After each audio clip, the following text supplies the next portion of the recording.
Hey everybody, I'm Jen Garrett. My passion for football and pushing boundaries has helped me to create a successful business using the same performance building principles of the world's best players. Through my Move the Ball book, workshops, and consulting work, I've used the same system to help thousands of people to think and execute like a pro athlete when it comes to business and branding. Now, I'm on a mission to help you utilize those tools and strategies to elevate your hustle and get you across the goal line.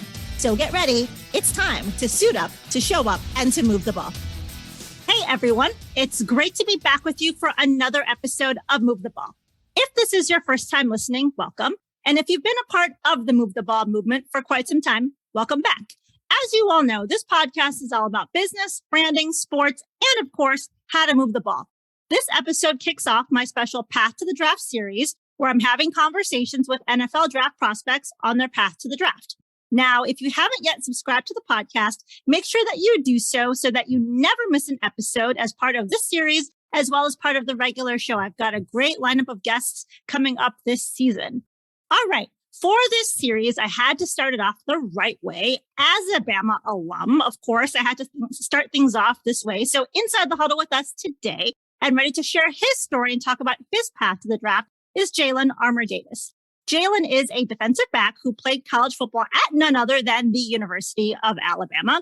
During this past season, Jalen recorded 32 tackles, 22 of which were solo, 1 tackle for loss, TFL, along with 4 pass breakups, a quarterback hurry, and 3 interceptions. Jalen was also a member of the team when Alabama won the 2020 CFP National Championship. Jalen, welcome to the show. Thank you. I'm excited to be here. I appreciate you having me on. Well, I know we've talked about having you on, so I'm glad you're here with us today. I know you've been training down at House of Athlete, doing your combine and pre-draft training. Mo Wells was just on the show last week, and I know Mo, JB, Coach Jones, and the whole team down there are doing a phenomenal job with their training program. So shout out to all of them. They definitely know how to move the ball. And I know you've been training down there really hard. So let's kick off our conversation there. Tell us about some of the things that you've been really focusing on and how the training's been going. Like you mentioned before, they do an awesome job of that in every category of training down at the House of Athlete, which was the main reason why I chose to go down there. On top of that, they're great people in general, not just as trainers, but I think they're the type of people that I enjoy being around day in, day out, type of people you want to build relationships with outside of whatever sport activity that you're training for. But in terms of training, you know, they do a good job of figuring out each athlete's body. You know, they tailor the workout and understand what each athlete struggles with, which, you know, what they're great at and it's what they need to build on. Obviously, coming off the season, it's a lot of things that different athletes go throughout the season. You know, they may come over to training in the off season. So, you know, you'll have different ways of starting your training. So they do a really good job of figuring out their athletes, not just, you know, throwing them into whatever training session and, you know, this is what it is and you just go do it, and having a good understanding of what that player needs. So that I think that's one of the main things that, you know, have them at the top of the game, because I believe that they're the best in the country. And yes, they're elite at what they do. And I love everything that they're doing there, like I said before. So let's run things way, way back. You're from Alabama, went to St. Paul's High School. Tell us, how did you get into football? When was the first time that you suited up or picked up a ball? And then what about football made you fall in love with it? Yeah, so for me to get into football, I was always, you know, outside, you know, all the kids in the neighborhood, you're outside playing. When you get home from school, get back inside before the street lights come on. I was always fairly athletic. You know, I always wanted to find a way to use my athleticism. I enjoyed doing athletic things. Specifically, I like to use my speed. When I was in the neighborhood, I was a kid that wanted to race everybody. Hey, let's race to the stop sign and stuff like that. So one of the main things that you could do in football is, of course, run, show your speed off. So that's when I was like, well, Mom, let me go try football because, you know, it seems like something I enjoy doing. I was always watching it on TV. Even as a child, I would wake up every Saturday morning and instead of turning on SpongeBob or something, I would usually turn on College Game Day when I got my cereal. So that's what put me towards the direction of wanting to at least try out football. And I still remember to this day, my very first play in football was a long touchdown. I was at quarterback, snapped the ball, take off running, and ever since then, I never looked back. I just fell in love with the game every year that I played it. I dove deeper into it instead of just through athletic ability, understanding the game, ins and outs, getting it on the mental side. Every year I got older, I got smarter in the game. And I just love it. It's just, I live I breathe, eat, watch. All I do is football. So I can't go without football. So I can't really imagine what it's going to be like whenever the day I have to retire. It's going to be tough for me, but while I'm here, I'm enjoying it. So, I love the game. Sure. And hopefully that day won't come for a long time yet. And, I can completely relate to you in terms of, eat, sleep, breathe, football. I've been a student of the game since I was 4 years old. And in my book, Move the Ball, I wrote about a lot of lessons and strategies that I've taken away from the game that I've helped to be successful in sports, in my business, with my brand. Can you share with us, what are some of the things that you've taken away from the game? Ooh. I think one of the main things I've learned from football to take over into my day-to-day life is how to work hard and how to be consistent. In the game, especially the places that I played at, like Alabama, if you don't work hard, if you're not consistently trying to get better at your craft, you're not going to be very good. You're not going to be very successful. And on top of that, you're going to run into a lot of obstacles. You're going to run into a lot of adversity that you have to figure out how to get through it and keep going and not dwell on it. And I think that's the main thing in my life, at least, that translated over, because, in life, you're going to run into a lot of difficult situations, and it's up to you and nobody else to figure out how to get through those tough times that you're going to go through in life and on the football field. Absolutely. Yeah, that's really the main thing for myself. Yeah, and you mentioned consistency, which is so important. When you look at how people show up every day, what really separates those elite people, not just players on the field, but just great leaders in life, great successful people, are they consistent in performing at how they need to perform? Right, 1,000%. Now, I mentioned when I opened the show, you play DB, which is one of the hardest positions to play in football, if not the hardest, depending on who you ask, right? What in your mind makes you elite at this position? Well, of course, my physical traits, my athletic ability, my speed, agility, all those things that come with playing the position. But on top of all those things, I think it's my mental, everything in my head. I'm very smart in terms of knowing the game, being able to anticipate whatever the other team's doing. I study all week to be prepared for the coming up Saturday. But on top of that, just my mental toughness, if anything. It'll take a whole lot to happen for me to be rattled or for me to get outside of my body and not stay within myself and whatever I had planned. I'm not very easily fazed by really anything in life at all. I'm not really like nonchalant to where I don't care, but no one will know if I'm rattled. No one will know if, my mind is getting off track. And I think that's one of the most positive traits that I have in terms of football, and especially playing my position, because at some point, you're going to give up a catch. At some point, something's going to happen during a football game to where you have to move on from it. I think that's the main thing that I've always been able to do. My mental toughness is my main trait. And we know that mental piece is so important, not only in college football, but also as you continue on into the next level. It's really about being able to stay mentally locked in and handle what you need to. It's not just the talent, not just the physicality, but also, are you mentally prepared? Exactly. Now, you were heavily recruited across the nation, but you decided to play for Coach Saban. Why Bama?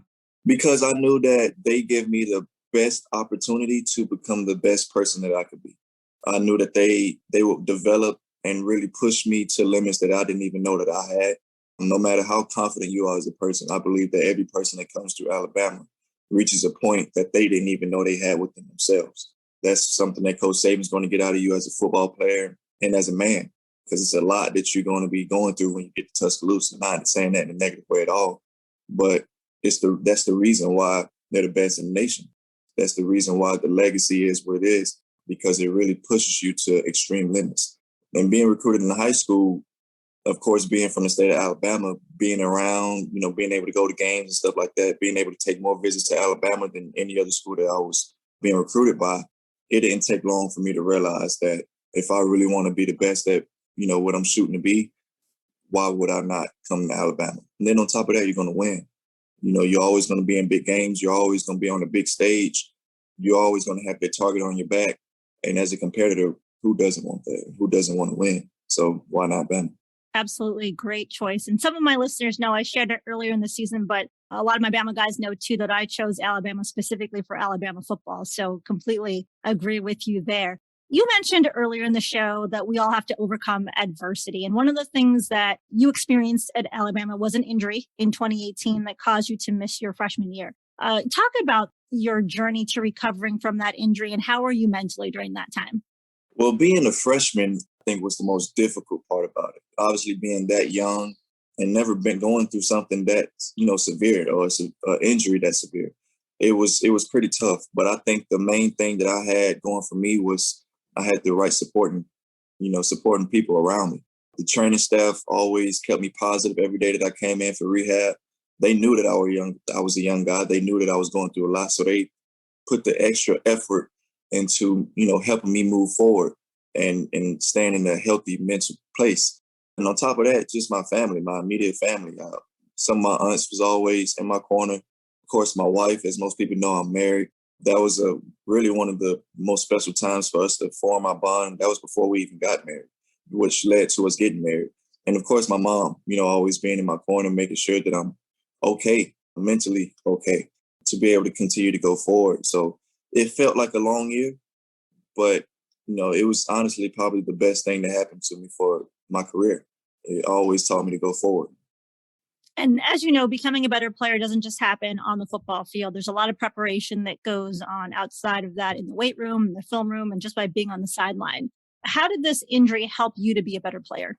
Yeah, so, having that injury, it taught me that I had to really over prepare for the things that I had coming in front of me. Obviously, being at the University of Alabama is tons of talented players. Everybody was a 4 or 5 star. Everybody was, a top ranked guy at their position coming out of high school. There's always somebody there that's just as good as you, if not better. So, you always have to do the extra. You always have to over prepare and overwork, really, to make sure that you become the guy that the coach is going to rely on. Having that injury, I had to over prepare myself and overdo everything to be able to make a full recovery with my knee, knowing that there were talented guys coming in. So once that, it taught me that type of work ethic to get back and not only come back, but come back and be able to thrive and not just be back and, just a part of a team, but to be able to come back and, have a role within the team. I really had to do that much extra. And it became a routine. It became just who I was. So even when I was all the way healthy, it stayed within my routine and it helped me, prevail and get to the top where I really wanted to be. And with the transfer portal being the way it is now, there are a lot of players that consider making a switch. That wasn't something that you ever thought about. And I know your mom played an influential role for you when you were a kid. Tell us about why you never thought about transferring. Because for myself, I viewed it as the easy way out. And when I say that, that doesn't mean that that's the same thing for every athlete that, goes to the transfer portal. Everyone has a different situation. But I think based off my situation, it wasn't to the point to where I really needed to transfer. Some guys, they need to for them to be able to do what they need to do in their career. But for me, it wasn't. For me, it would have just been, if I would have did it, it would have kind of been more of a, doubting myself, doubting that I wouldn't get back to where I thought I was before and take the easy way out. And you're right. I mean, it's an individual decision. For some people, it makes sense to. For others, it makes sense to stay where you're at. So I just wanted to hear kind of your thoughts on why you chose to stay at Alabama. So let's take a minute and talk about the 2020 season. A great season. Obviously, Alabama ended up finishing 13 and no perfect record, winning the Natty. What was that season like for you? The most entertaining season as a player on the team that I've been part of at any point of my career.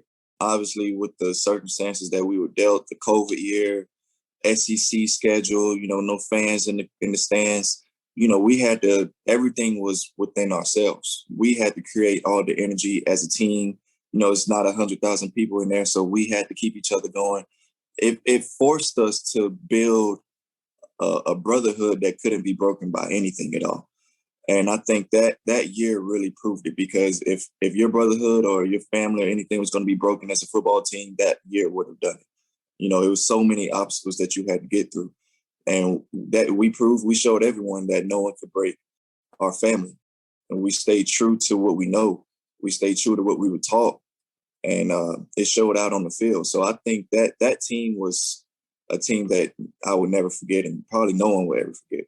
Yeah, and you mentioned it being a COVID year. I mean, there was a lot of adapting for everybody during that year. And so I think, just a testament to you guys and your brotherhood, just, how well you figured out how to continue to move forward, to move the ball as a cohesive unit, didn't have the energy of the fans in the stands, but still obviously performed well every single Saturday. So let's fast forward now to 2021 season. You're a starter on the team, had a great year. As I mentioned, when I read your bio, 3 interceptions as well. Talk to us about that year. Well, a year that I have been waiting on for quite some time, and everyone around me had been waiting on it. But I mean, a year that I enjoyed 100%, may not have ended the way that we all wanted it to end, of course, but, that just, the way the dice roll sometimes is part of the sport. But for me personally, dating back to just week 1, when we were about to go into Miami, I was never nervous or anything like that. I was just ready to go. I knew that I was prepared. I knew that I had put in all the hard work physically, mentally, and I was just ready to go show the world what I could do. And I really felt like I could have showed, even more. But I'm not dissatisfied. I'm not upset with the performance that I gave out. I really think it was only a sample size, to be honest, going forward. Nowhere near the top of my game. I think the ceiling is still through the roof.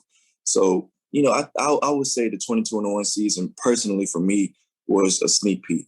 That's the best way I could describe it. And as you look back upon the last season, what was the most memorable moment for you? I think winning the SEC championship. It was a lot of talking, a lot of doubting, around us as a team throughout the season. We had a lot of ups and downs, a lot of close, tough games. Even before the season, everyone's, it's Alabama's down year and all of that. And the entire year, even when we had great games, we were always out to prove people wrong because everyone still had doubts about us. And at that point in the season, it was just a time that we weren't satisfied, but it took that long, but we opened up the people's eyes that, that were closed, that were sleeping on us. Somehow, some way was still sleeping on us. So I think that was a game that, we really had to put our foot down and make a statement, and we did so. Absolutely. Yes, it was a great game to watch for sure. So tell us about, you still have eligibility to play college football. You decided to come out now. Why now? Well, me personally, I feel like I've accomplished everything that I really wanted to do as a player. I've won a national championship. I have multiple SEC titles. I graduated.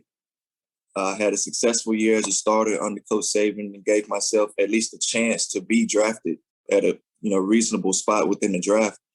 And of course, I have a family that always factors into it. So on top of having a family, I felt like that I accomplished every goal that I had in my career here at Alabama. Great answer. So what I want to do now, Jalen, is I want to take you through my 2-minute drill, ask you some fun questions. Are you ready? I'm ready. Let's do it. Okay, my first question is, outside of football, what do you like to do? I'm very much into cars. I love car modifications, all those things that make the cars all suited up and stuff. Like some of my favorite movies are the Fast and Furious. So, watching those movies, seeing how their cars are, that's me. I gotcha. I am a car person too, and that series is a fantastic series. They've definitely done a great job. Next question is, what is one thing most people don't know about you? A lot of people don't know that I'm married, and at least they don't know that I'm going on 3 years of marriage. And next month, I will be married for 3 years. So I think that's one fun fact that a lot of people don't, realize or, think that of me.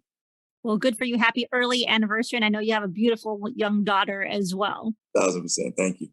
Next question is, what 3 words would you use to describe yourself? I would say determined, winner, and overachiever. Great words. If you had one intro song played at all of your public appearances, what would that one song be? Oh, man, I would probably say Dead Presidents by Jay-Z, just because I feel like it has such a presidential vibe around it. Mm-hmm. That kind of just the laid back presidential type of vibe. That's just kind of who I am. Whenever I'm sitting around listening to music, it's usually that type of music. So I would say that. Okay. Next question is, what is the best piece of advice you would give someone? To continue to go forward, or as you would say, continue to move the ball. Life is going to come at you fast, and you can only control the things that you can control. So don't look for other things that you can't control. Find a way to continue to go forward. Great piece of advice. And then also, what's the best piece of advice that you've been given by a coach? Be where your feet are. Very simple to the last answer. Yeah, be where your feet are, control what you can control. When you realize that you can do that, once you start to control what you can control, all the other things you can't control, you don't even see them anymore.